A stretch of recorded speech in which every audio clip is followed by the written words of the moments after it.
Hello all. So in today's session we are going to discuss about the structural approach. So let's begin. So this structural approach it's also known as the modified form of direct method, the oral approach, or the structural oral and situational approach. So before going into the details of this structural approach, let us first discuss what is meant by a structure, because our whole approach depends on the structure. So let's see what a structure is.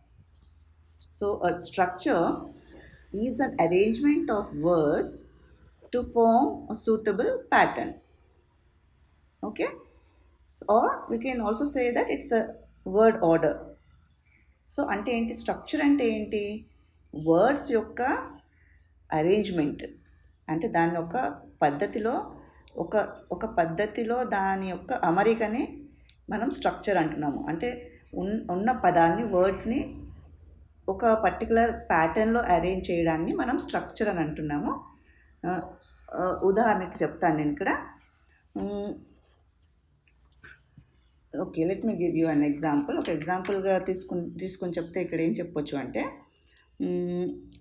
Sanju తీసుకుందాం. Okay, Sanju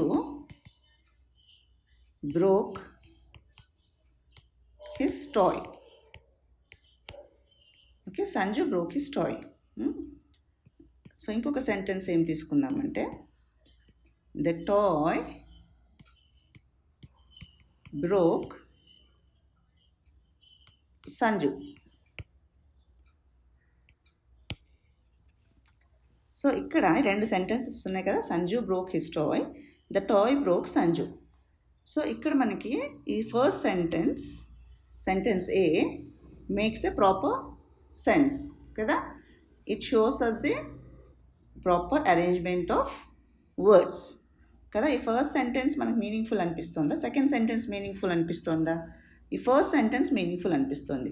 ఎందుకు అంటే ఇక్కడ words యొక్క అమరిక ఏదైతే ఉందో అది ఒక క్రమ పద్ధతిలో, ఒక పద్ధతి ప్రకారంగా ఇక్కడ అమర్చబడి ఉందన్నమాట. ఈ సెంటెన్స్లో తప్పు, గ్రామాటికల్గా తప్పేమీ లేకున్నా కూడా మనకు ఇది మోర్ సెన్సిబుల్ అనిపిస్తుంది కదా. సో ఇక్కడ మనం స్ట్రక్చర్, సో ఇక్కడ దీన్ని మనం ఏమని డిఫైన్ చేయొచ్చు అంటే, ఒక స్ట్రక్చర్ ఏంటి, arrangement of words and also with meaning. అంటే అదొక దాని అర్థవంతమైన అమరిక అనమాట. వర్డ్స్ యొక్క అమరికని మనం స్ట్రక్చర్ అంటున్నాం అనమాట. సో ఆ స్ట్రక్చర్లో ఒక ఫంక్షన్ కూడా ఉండాలి మనకి. సో ఫంక్షన్ ఏంటి? Function is nothing but that helps in which helps us to get some meaning. So for example నేనేం చెప్తానంటే ఇక్కడ, okay, let me give you one example. Lakshmi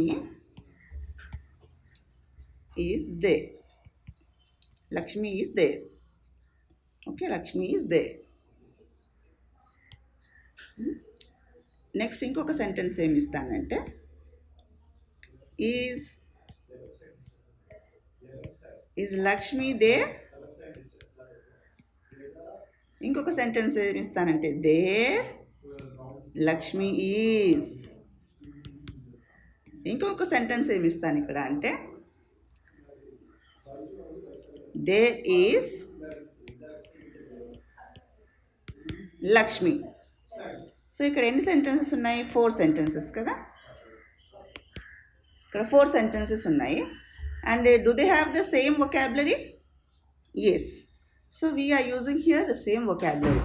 so all the 4 sentences they have the same vocabulary, still they give us different meanings due to its different arrangement కదా. అంటే ఇక్కడ 4 సెంటెన్సెస్లో మనం ఒకే రకమైన పదాలని వాడినా ఆ పదాలు అటు ఇటు అమరిక వల్ల మనకి ఏం జరిగింది అక్కడ అంటే, ఇది ఆ పదాలని మనం మార్చడంతో మనకు అక్కడ మీనింగ్ కూడా చేంజ్ అయిపోతుంది అనమాట.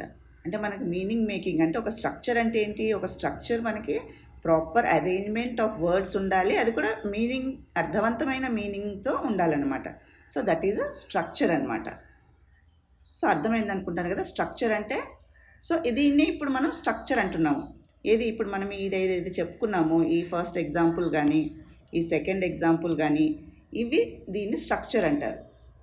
సో ఇన్ స్ట్రక్చర్ ఏంటి? In structure words are used in a particular order to convey the meaning. So meaning తెలియపరుస్తూ ఒక క్రమమైన పద్ధతిలో అరేంజ్మెంట్ని స్ట్రక్చర్ అంటున్నాం మనం కదా. సో స్ట్రక్చర్ని ఒకసారి రాయమంటారా ఇంగ్లీష్లో? ఒకసారి okay, let me write the definition here. So structure ఇక్కడ ఆల్రెడీ రాసుకున్నాము. Arrangement of words to form suitable pattern అన్నాము, వర్డ్ ఆర్డర్ అన్నాము. ఇంకొక సింప్లిఫై చేసి ఇంకొక డెఫినేషన్ ఇక్కడ రాసుకుందాము. ఏంటంటే స్ట్రక్చర్ ఏముంటాయి? స్ట్రక్చర్లో words are used in structure, words are used in a particular order. దేనికి? టు కన్వే ద మీనింగ్ కదా. దేంట్లో ఇదంతా స్ట్రక్చర్ అనమాట. So structure, so this is so in a structure words are used in a particular order to convey the meaning. Right? You got the meaning of a structure. Structure అంటే ఏంటో తెలిసిపోయింది కదా.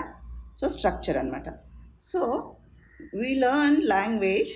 So అప్పుడు ఇక్కడ ఏం చెప్పారు? దీనిపైన స్ట్రక్చర్స్ కాబట్టి.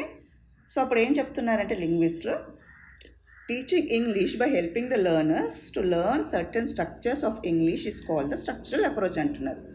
సో ఈ స్ట్రక్చర్స్ ఏవైతే ఉన్నాయో ఈ స్ట్రక్చర్స్ని పిల్లలకి నేర్పించడానికి మనం ఏదైతే హెల్ప్ చేస్తామో, లేదా ఈ స్ట్రక్చర్స్ ద్వారా పిల్లలకి మాట్లాడడం నేర్పించే ఒక అప్రోచ్ని స్ట్రక్చరల్ అప్రోచ్ అని చెప్తున్నారనమాట. So what is this approach? So teaching English by helping the learners to learn certain structures of English is called the structural approach. అంటే ఇంగ్లీష్ స్ట్రక్చర్స్ నేర్పించడమే స్ట్రక్చరల్ అప్రోచ్ అనమాట.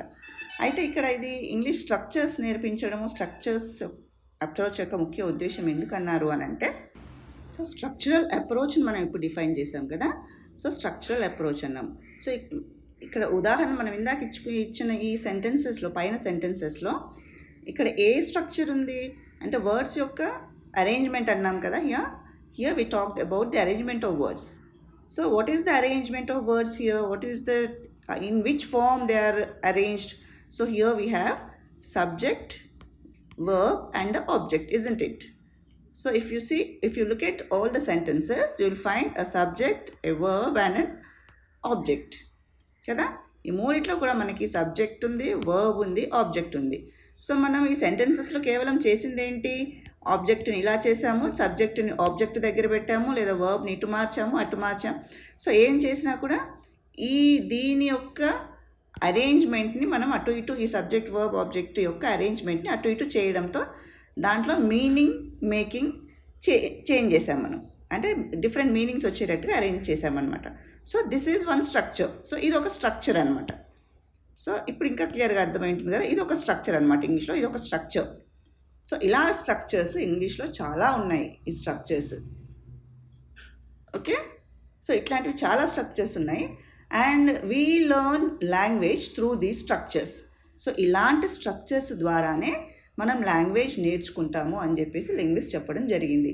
And in English there are 325 structures. there are 325 structures and more than 1 lakh words. అంటే ఇంగ్లీష్లో ఎన్ని ఉన్నాయి? ఒక 324 structures ఉన్నాయి నేర్చుకోవడానికి. తర్వాత ఒక 1 lakh వర్డ్స్ ఉన్నాయి. సో ఏమని నేర్చుకోవాలి, ఎన్నని నేర్చుకుంటాం అది చూద్దాం ఇప్పుడు. మరి ఎన్ని నేర్చుకుంటాం అనేది.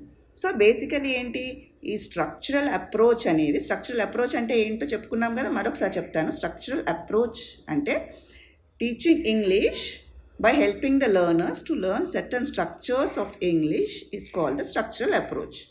ఓకే. అయితే ఈ స్ట్రక్చరల్ అప్రోచ్ ఎందుకు ఫాలో అవుతున్నారంటే దీనికి ఒక బిలీఫ్ ఉందన్నమాట. ఏంటంటే they believe that in the learning of a foreign language master of structure is more important than vocabulary. అంటే ఒక ఫారెన్ లాంగ్వేజ్ని నేర్చుకోవాలి అనుకుంటే దాంట్లో ఉన్న స్ట్రక్చర్స్ నేర్చుకుంటే చాలు, దాంట్లోని వొకాబులరీ ఇంపార్టెంట్ కాదు అని ఒక దీనిపైన బిలీవ్ చేసి ఈ అప్రోచ్ని మన ముందు పెట్టడం జరిగిందనమాట. సో ఏంటి ఇక్కడ మనకి ఈ స్ట్రక్చర్స్ని మాస్టరీ చేయాలి, కానీ వొకాబులరీని పెద్దగా నేర్చుకోవాల్సిన అవసరం లేదు అని ఇక్కడ చెప్పడం జరిగింది అనమాట. సో అయితే మనం ఏం చెప్పుకున్నాం ఇక్కడ టోటల్ ఇంగ్లీష్లో ఎన్ని? సో 325 స్ట్రక్చర్స్ ఉన్నాయి మనకి, అండ్ మోర్ దెన్ 1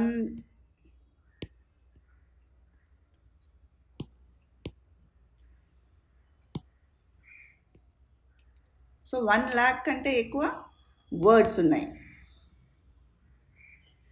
కదా. ఇన్ని వర్డ్స్ ఉన్నాయి, మరి ఎన్ని నేర్చుకోవాలని అనుకుంటున్నా కదా. కానీ ఈ అప్రోచ్ ఏం చెప్తుందంటే, the structural approach expects the learner to learn about 250 basic structures. 250 basic structures and 3500 words, root words, main words అంటారు కదా, అది రూట్ వర్డ్స్ని నేర్చుకోవాలని చెప్తుందన్నమాట. ఏంటి? 250 basic structures and 3500 words. English language మీద పట్టు రావాలి అంటే ఇవి నేర్చుకోవడం తప్పదు అని చెప్తున్నారు. కంపల్సరీగా ఇవి నేర్చుకోవాలి అని. కానీ ఎప్పటి వరకు నేర్చుకోవాలి? By the end of school education. అంటే ఏంటి? At least 10th grade అవ్వేసరికి, 10th class అవ్వే వరకు ఈ 250 బేసిక్ స్ట్రక్చర్స్ అండ్ 3500 వర్డ్స్ పైన మాస్టరీ వచ్చి ఉండాలి, నేర్చుకోవాలి అని చెప్పడం జరుగుతుంది. అయితే మరి ఈ 250 స్ట్రక్చర్స్ 3500 వర్డ్స్ ఏ పద్ధతిలో తీసుకురావడం జరిగింది చూద్దాం. సో ఈ స్ట్రక్చర్స్ ఎలా ఫామ్ చేస్తున్నారు, ఏంటి, దేనిపైన ఆధారపడిందో చూద్దాం.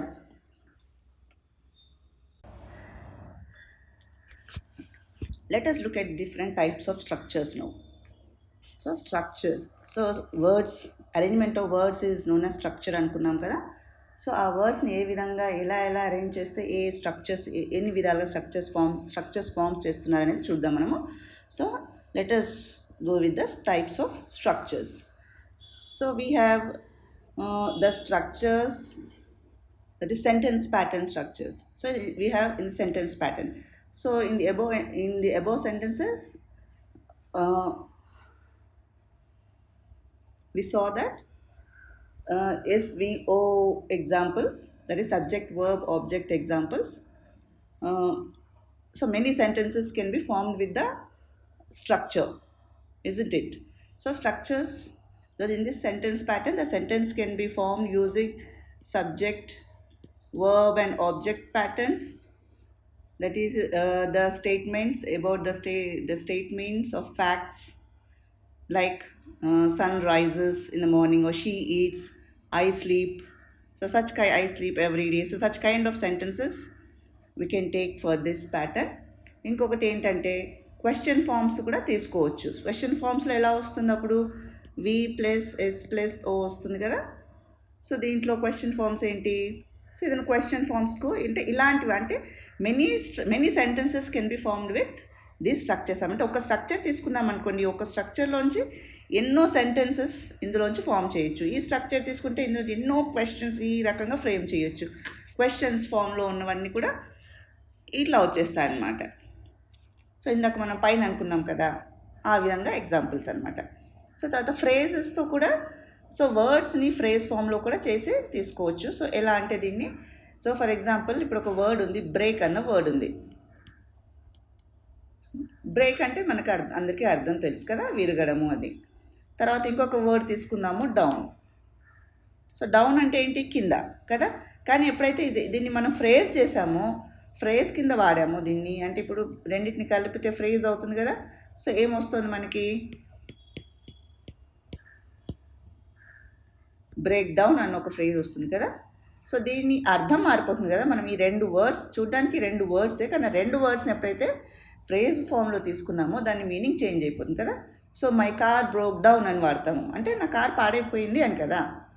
సో అది ఫ్రేజ్ ప్యాటర్న్. సో వర్డ్స్ అమరిక అంటే ఇలా సెంటెన్స్ ఫామ్లో, సెంటెన్స్ ప్యాటర్న్లో తీసుకోవచ్చు స్ట్రక్చర్స్, లేదా ఫ్రేజెస్ని ఇలా తీసుకోవడం, వర్డ్స్ ఈ అమరిక ద్వారా ఫ్రేజ్ అవుతుంది. ఈ ఫ్రేజెస్లో ఫ్రేజెస్ స్ట్రక్చర్స్ కూడా ఉంటాయి, ఫ్రేజల్ స్ట్రక్చర్స్ కూడా ఉంటాయి. లేదా కొన్ని ఇంగ్లీష్లో కొన్ని ఫార్ములా సెంటెన్సెస్ అంటాము. అంటే ఆ సెంటెన్సెస్ ఏంటంటే ఇంగ్లీష్లో ఉన్న సెంటెన్సెస్ యాజ్ ఇట్ ఈస్గానే యూజ్ చేయగలం మనం. అంటే we can't change those sentences అనమాట. అంటే సపోజ్ ఇప్పుడు ఇంగ్లీష్లో అంటాం మార్నింగ్ ఏం చెప్తాం, మార్నింగ్ ఎలా విష్ చేస్తాం, మనము గుడ్ మార్నింగ్ అంటాం కదా. So the sentences are used as it is. So ఇంగ్లీష్లో కొన్ని సెంటెన్సెస్ ఏంటంటే the sentences are used as it is అనమాట. సో ఆ సెంటెన్సెస్ని ఉన్న విధంగానే మనం వాడుతున్నాము. అంటే దాంట్లో మళ్ళీ ఏ మార్పు చేర్పుల గురించి మనం ఆలోచించట్లేదు అనమాట.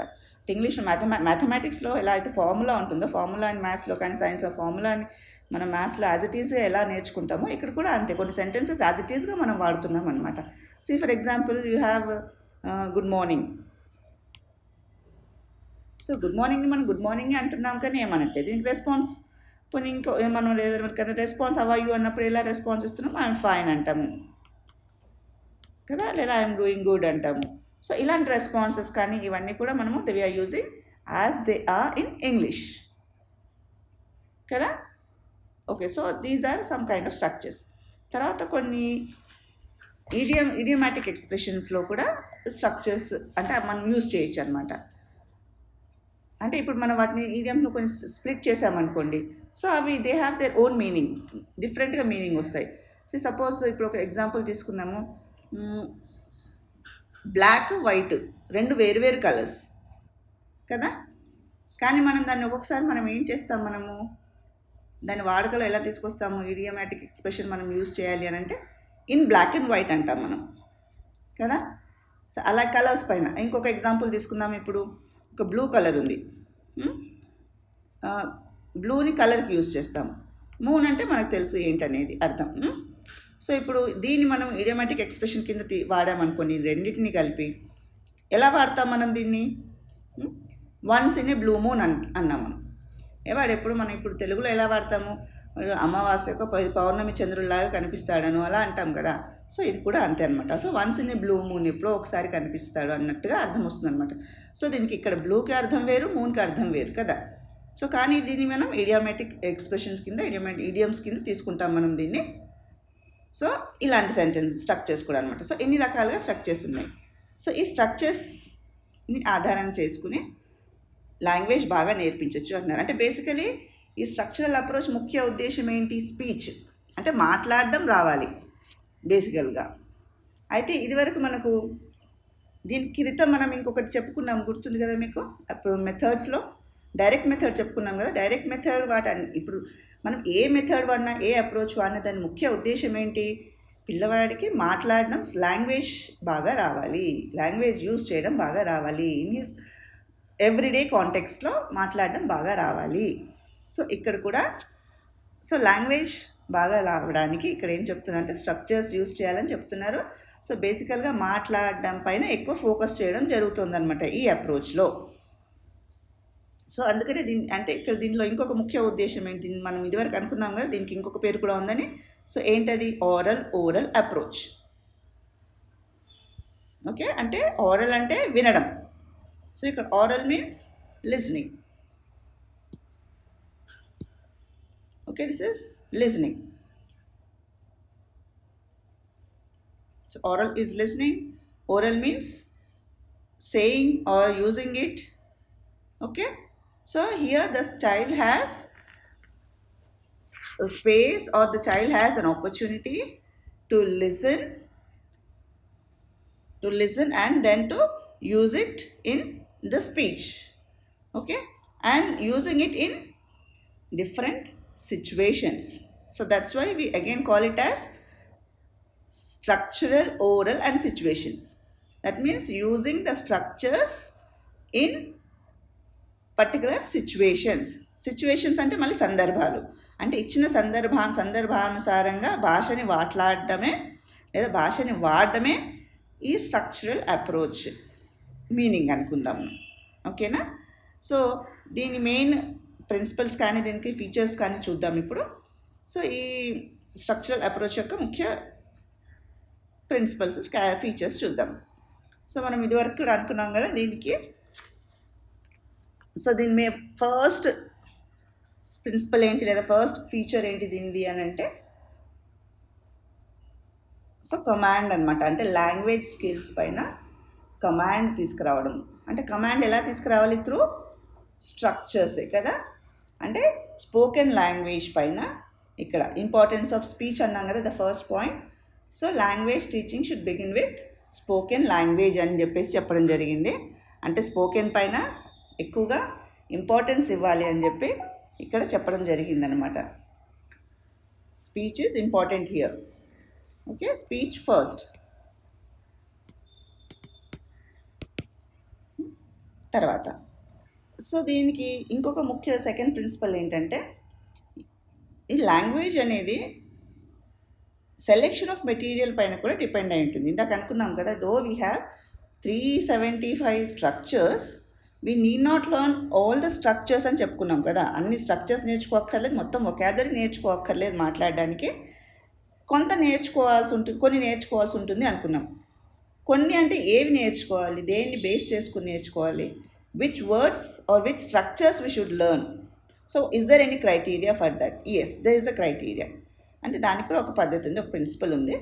సో ఆ సెలెక్షన్ ఆఫ్ మెటీరియల్ ఏమనుకుంటున్నాం మనము అంటే, ఇప్పుడు మనం స్ట్రక్చరల్ ఓరల్ సిచ్యువేషనల్ మెథడ్ అంటే ఏంటి అనుకున్నాము అంటే, కొన్ని సెలెక్ట్ చేయబడ్డ స్ట్రక్చర్స్ని నేర్చుకుని వాటిని సందర్భానుసారంగా నిత్య జీవితంలో వాడడమే స్ట్రక్చరల్ అప్రోచ్ యొక్క ముఖ్య ఉద్దేశము.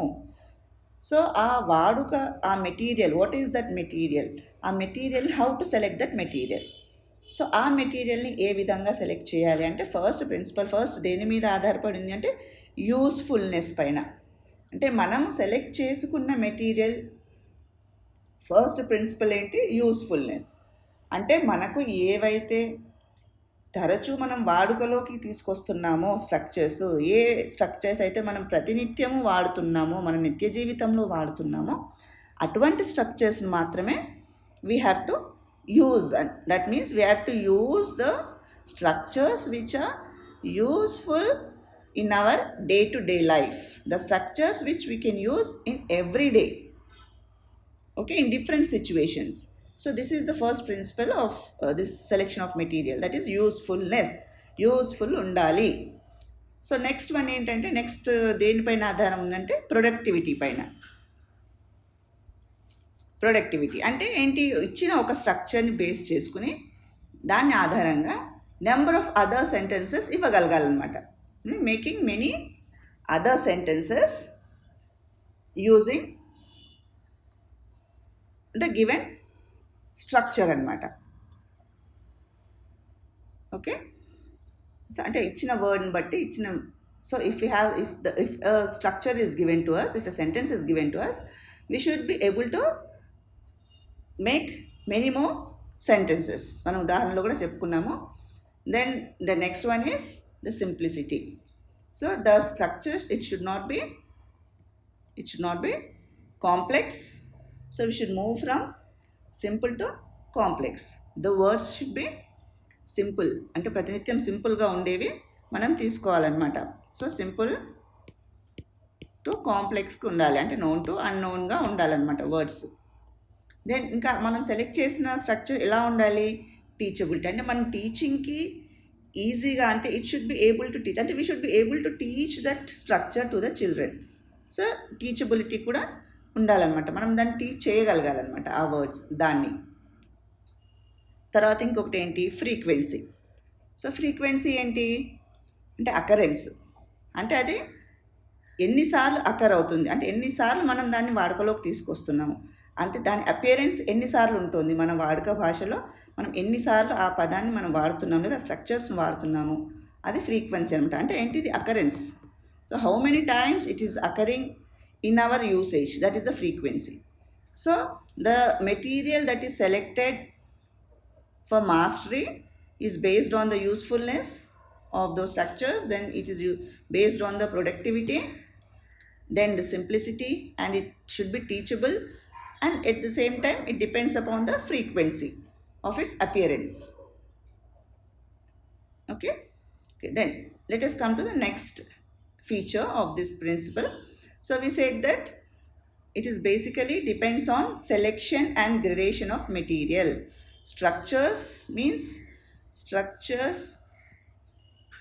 Which structures? So these structures are selected and graded. So the structures are selected and graded. So selection అంటే సెలెక్షన్ ఈ ప్రాసెస్లో అవుతుంది. ఈ ప్రిన్సిపల్స్, ఈ 5 ప్రిన్సిపల్స్ పైన సెలెక్షన్ జరుగుతుంది. ఈ 5 principles selection. Then what is this gradation? Grading ఏంటి? గ్రేడింగ్ ఏంటంటే ఇందాక అనుకున్నాం, గ్రేడింగ్ చేయడం అంటే వాళ్ళ లెవెల్ని బట్టి, అంటే ఆర్డర్ ఆఫ్ డిఫికల్టీని బట్టి, అంటే కష్టమైనవి తర్వాత చెప్పుకోవడం. సింపుల్, ఇందాక సింప్లిసిటీ అనుకున్నాం కదా, అదే టైప్లో అనమాట.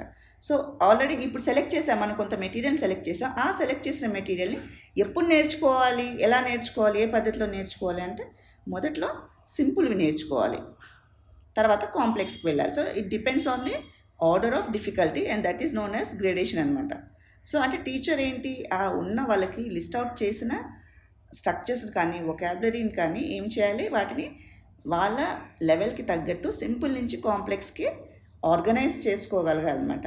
అంటే టీచర్ ఇక్కడ టీచింగ్ ఏమొస్తుంది, ఇండక్టివ్ మెథడ్లో వాళ్ళకి చెప్పాలి. ఇండక్టివ్ మెథడ్ అంటే మర్చిపోకండి, నేను అన్నాను పదే పదే, మళ్ళీ మనం వాడుతాము. సో ఇండక్టివ్ మెథడ్లో చెప్పడం జరుగుతుంది. దెన్ నెక్స్ట్ ప్రిన్సిపల్ ఏంటంటే హ్యాబిట్ ఫార్మేషన్ అనమాట. సో ఈ హ్యాబిట్ ఫార్మేషన్ అంటే ఏం చెప్తున్నారు ఇక్కడ అంటే, ఈ స్ట్రక్చర్స్ యూజ్ చేయడం అనేది ఒక హ్యాబిట్గా మారిపోవాలి.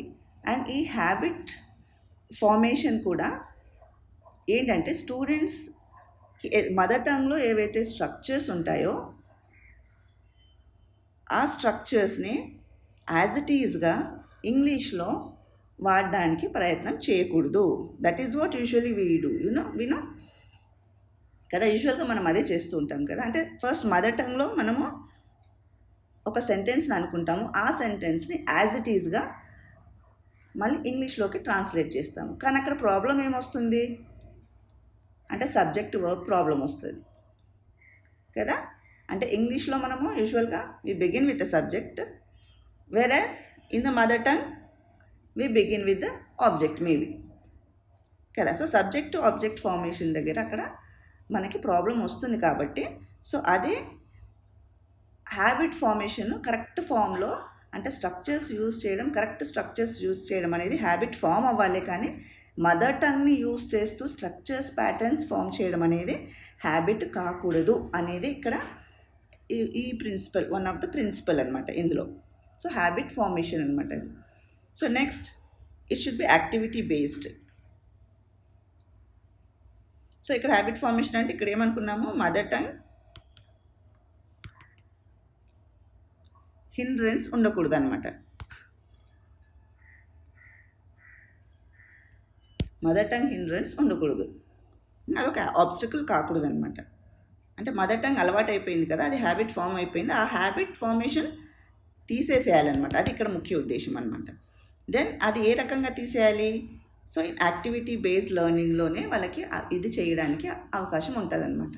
సో యాక్టివిటీ బేస్డ్ లెర్నింగ్ అంటే ఎలాగా, సో వాళ్ళకి ఇవన్నీ ఏవైతే స్ట్రక్చర్స్ ఉన్నాయో సెలెక్ట్ చేసి గ్రేడ్ చేస్తున్నాం కదా, ఆ స్ట్రక్చర్స్ని మరి ఎలా యూస్ చేయించాలి వాళ్ళతో. సో దానికి మనకు టీచర్ ఒక సందర్భాల్ని సృష్టించాలన్నమాట, ఒక సూటబుల్ సిచ్యువేషన్స్ని ఇవ్వాలి, ఒక ఆపర్చునిటీస్ ఇవ్వాలి. ఎలా ఇస్తారు ఆపర్చునిటీస్ పిల్లలకి, ఆ ఆపర్చునిటీస్ అవన్నీ ఎలా ఇస్తారు, సో మీనింగ్ఫుల్ సిచ్యువేషన్స్లో ఇస్తారు కదా. ఈ ఓరల్ అప్రోచ్ అని కూడా అంటే ఇవి వాళ్ళు వినాలి, టీచర్స్ చెప్పేది వినాలి, ఆ విన్నదాన్ని మళ్ళీ మాట్లాడాలి. ఎక్కడ మాట్లాడాలి, డిఫరెంట్ సిచ్యువేషన్స్లో మాట్లాడగలగాలి. ఈ డిఫరెంట్ సిచ్యువేషన్స్లో మాట్లాడడము అని అంటే, so what are the different situations, ఇక్కడ డ్రామటైజేషన్ అవి ఉండొచ్చు కదా. ఇక్కడ డిఫరెంట్ సిచ్యువేషన్స్ అంటే డ్రామటైజేషన్స్, ఫేషియల్ ఎక్స్ప్రెషన్స్, ఇంకా different role plays, dramatizations. So వాటన్నిటిని మళ్ళీ మనం టెక్నిక్స్ అనుకుంటున్నాం కదా. So dramatization, facial expressions, body language ఇవన్నీ యూజ్ చేస్తూ డిఫరెంట్ సిచ్యువేషన్స్ ఇస్తూ యాక్టివిటీ బేస్డ్ లెర్నింగ్ జరిగేటట్టు చూడాలి. So these are the principles అనమాట. Principles are the features of this particular approach. Now let us look at the advantages as well as the advantages. So what are the disadvantages? I told you every approach has a, not only approach, every method or approach may have advantages as well as disadvantages. So now let us go for the advantages and disadvantages of this method, this approach, sorry. So the first advantage of the structural approach is that this approach, speech is emphasized. So స్పీచ్ని ఎక్కువగా focus చేయడం జరుగుతుంది ఇక్కడ. So ఎలా focus చేస్తున్నారు? Through habit formation కూడా అంటున్నారు కదా. అంటే ఎటువంటి హ్యాబిట్ ఫామ్ చేయాలంటున్నారు మొదట్లోనే పిల్లలకి? ఎలాంటి హ్యాబిట్ అంటే మదర్ టంగ్లో నుంచి టార్గెట్ లాంగ్వేజ్లోకి ట్రాన్స్లేషన్ కాకుండా చూసుకోవాల్సిన, అంటే అలాంటిది చూడాలి, అంటే అలా జరగకుండా చూసుకోవాలి, అటువంటి హ్యాబిట్ని ఫామ్ చేయాలి అని చెప్పేసి చెప్పడం జరుగుతుంది. తర్వాత ఇక్కడ ఎప్పుడైతే ఈ స్ట్రక్చర్స్ని ఎప్పుడైతే కేర్ఫుల్గా సెలెక్ట్ చేసి గ్రేడ్ చేశారో, గ్రేడ్ చేసిన తర్వాత వాటిని ఏం చేస్తున్నారు అంటే వాటిని ఓరల్గా ప్రజెంట్, అంటే ప్రాక్టీస్ చేయిస్తున్నారు కదా బాగా. సో ఓరల్గా ప్రజెంట్ చేపిస్తున్నారు ఆ స్ట్రక్చర్స్ని. సో దాని ద్వారా వాళ్ళకి లాంగ్వేజ్ పైన, అంటే మాట్లాడటం దానిపైన బాగా మాస్టరీ వచ్చేస్తుంది అనమాట. So they gain mastery of language through oral presentation and practice of structures. So ఓరల్గా వాటిని ప్రజెంట్ చేయడం వల్ల, వాడడం ద్వారా, పదే వాటిని ప్రాక్టీస్ చేయడం ద్వారా ఈ లాంగ్వేజ్ పైన పట్టు వస్తుంది అని చెప్పేసి, ఫస్ట్ వస్తుంది అనేది ఒక అడ్వాంటేజ్ అనమాట దీనిది. సో నెక్స్ట్ ఏంటంటే ఎప్పుడైతే వీటిని సిస్టమేటిక్గా ప్రజెంట్ చేశారో, సో ఆ సిస్టమేటిక్ ప్రజెంటేషన్ ఏంటంటే పిల్లల్లో ఒకలాంటి ఇంట్రెస్ట్ క్రియేట్ చేస్తుంది అనమాట. ఇంట్రెస్ట్ మోటివేట్ చేస్తుంది పిల్లల్ని అవి నేర్చుకోవడానికి. ఎందుకంటే అప్పుడు వాళ్ళకి ఈజీగా అనిపిస్తుంది, గ్రేడెడ్ ఉన్నాయి అంటే వాళ్ళ లెవెల్ని బట్టి ఉన్నాయి కాబట్టి it makes easy for them. అంటే ఏంటి ఇక్కడ సిస్టమేటిక్ ప్రజెంటేషన్ ఆఫ్ స్ట్రక్చర్స్, ఈ స్ట్రక్చర్స్ని సిస్టమేటిక్గా ప్రజెంట్ చేయడం వల్ల లెర్నర్స్ వాటిని ఈజీగా పర్ఫామ్ చేస్తారు అన్నది దీని అర్థం అనమాట. అంటే systematic presentation of structures enables the learners to perform easily. So easily అంటే ఈజీ ఎప్పుడవుతుంది? సో అది ఇంట్రెస్టింగ్గా మోటివేట్ చేస్తుంది అనమాట పిల్లల్ని. సో నెక్స్ట్ ఏంటి? సో లాంగ్వేజ్ అనేది మీనింగ్ఫుల్ సిచ్యువేషన్స్లో నేర్పిస్తున్నారు కాబట్టి దాని తర్వాత ఆ సెలెక్ట్ చేసిన స్ట్రక్చర్స్ని కూడా పదే రిపీట్ చేయడం జరుగుతుంది కదా. వాటిని స్ట్రక్చర్స్ని ఏం చేస్తున్నాం ఇక్కడ? డ్రిల్లింగ్ చేయిస్తున్నాము, రిపీట్ చేయిస్తున్నాం. అంటే పదే డిఫరెంట్ సందర్భాల్లో మనం వాటిని వాడడానికి పదే చెప్పిస్తున్నాం అనమాట. సో పదే చెప్పడం ద్వారా ఏమవుతుంది? తప్పులు కూడా తక్కువగా చేసే అవకాశం ఉంటుంది అనమాట. అంటే drills and repetition minimise the mistakes కానీ ఎర్రర్స్ కానీ తక్కువ చేయడానికి అవకాశం ఉంటుందన్నమాట. అండ్ ఇదేంటి? సో ఈ లాంగ్వేజ్ని మీనింగ్ఫుల్ సిచ్యువేషన్స్లో వాడడం ద్వారా వాళ్ళు రియల్ లైఫ్లో కూడా వాడడానికి వాళ్ళకి హెల్ప్ఫుల్గా ఉంటుందన్నమాట. So helps the learners in real life, that is out side the world కూడా వాడడానికి వాళ్ళకి ఇది ఉపయోగపడుతుంది అనమాట. ఎందుకంటే దీంట్లో ఇది ఒక కంప్లీట్ అప్రోచ్ అని కూడా అంటున్నారు. ఎందుకంటే రీడింగ్ ఫస్ట్ స్పీచ్కి ఇంపార్టెన్స్ ఇస్తున్నారు కదా. స్పీచ్ని మాస్టరీ చేశాక, అంటే స్ట్రక్చర్స్ అన్నిటిపైన మాస్టరీ వచ్చేసాక స్లోగా రీడింగ్ అండ్ రైటింగ్ కూడా నేర్పించడం జరుగుతుందన్నమాట. అంటే ఇందులో ఆల్ ద 4 స్కిల్స్ని దృష్టిలో పెట్టుకుంటున్నారు కాబట్టి ఇది ఒక ఫుల్ అప్రోచ్, అంటే ఇది ఒక కంప్లీట్ ఉంది ఇది అప్రోచ్ అని చెప్పేసి, లాంగ్వేజ్ నేర్చుకోవడానికి ఇది ఒక కంప్లీట్ పద్ధతి అని చెప్పేసి, కంప్లీట్ అప్రోచ్ అని చెప్పేసి చెప్పడం జరుగుతుందన్నమాట. మరి అలాంటప్పుడు మరి మనం ఎప్పుడు ఇదే వాడొచ్చు కానీ దీంట్లో కూడా కొన్ని డిసడ్వాంటేజెస్ ఉన్నాయి. So let us look at the disadvantages. What are the disadvantages? See, because this approach,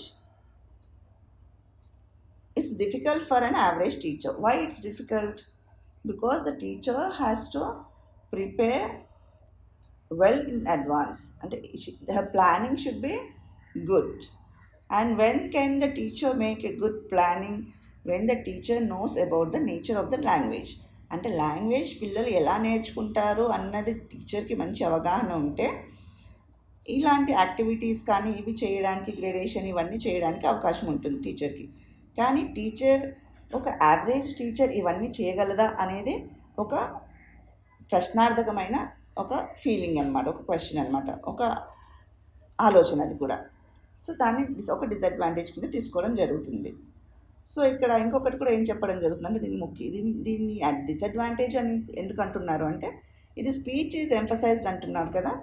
so speech ఎక్కువగా ఫోకస్ చేయడం వల్ల ఈ రిటర్న్ ఫామ్ అనేది కొంచెం నెగ్లెక్ట్ అవుతుంది. కాబట్టి ఇదేం కంప్లీట్ ఫామ్ కాదు. ఇది ఇందాక మనం ఇది ఫుల్ అనుకున్నాం కదా అడ్వాంటేజ్లో, కానీ ఇదేం ఫుల్ కాదు. ఎందుకంటే because the emphasis to oral language than to written form ఎక్కువ ఉంటుంది కాబట్టి it's not a complete approach అని చెప్పేసి చెప్తున్నారనమాట. తర్వాత situation practice is not possible for all language items. అంటే ఇక్కడ దీని యొక్క ముఖ్య ఉద్దేశం ఏంటి approach. So this structures should be mastered and used in situations కదా, డిఫరెంట్ సిచ్యువేషన్స్లో యూజ్ చేయాలి. సో దీస్ సిచ్యువేషన్స్ క్రియేట్ చేయడం టీచర్కి ప్రతిసారి ప్రతి చోట ప్రతి సందర్భంలో పాసిబుల్ కాదు అని చెప్తున్నారనమాట. It's not possible. So to create the situation for practice, అన్ని లాంగ్వేజ్ ఐటమ్స్కి ఒక సిచ్యువేషన్ సందర్భం క్రియేట్ చేయడం అనేది అది పాసిబుల్ కాదు, పాసిబిలిటీ లేదు అని చెప్పేసి చెప్తున్నారు. సో తర్వాత ఇంకొకటి ఏంటంటే దెర్ ఇస్ నో క్రియేటివిటీ అంటున్నారు. ఎందుకు క్రియేటివిటీ లేదు? Because this approach focuses on drills and repetitions అనుకున్నాం కదా. ఇందాక అడ్వాంటేజ్లో ఏమనుకున్నాము? రిపిటీషన్ అనుకున్నాం కదా. అంటే పదే పదే దాన్ని రిపీట్ చేస్తూ ఉంటారు. తర్వాత వాళ్ళు సెలెక్ట్ చేసినవి గ్రేడ్ చేసిన స్ట్రక్చర్సే నేర్చుకోవాలి, చెప్పినవే వినాలి. కాబట్టి కొత్తగా క్రియేట్ చేసే అవకాశం పిల్లలకి ఉండదు. కాబట్టి there is no creativity. And when there is no creativity, what happens? The learners will be dull and అన్ఇంట్రెస్టింగ్గా ఉంటారనమాట. And not only that, because the students are expected to learn the structures. అంటే వాళ్ళు చెప్పిన స్ట్రక్చర్స్ని పదే పదే repeat చేయమంటున్నారు. No creativity అంటున్నాం కదా. సో క్రియేటివిటీయే కాదు, పిల్లలు కూడా హయ్యర్ క్లాసెస్లో, అంటే ప్రైమరీలో అంటే పదే పదే రిపీట్ చేస్తారు, డ్రిల్ చేస్తారు. బట్ హయ్యర్ క్లాసెస్లో it may not be suitable కదా, not suitable for higher classes.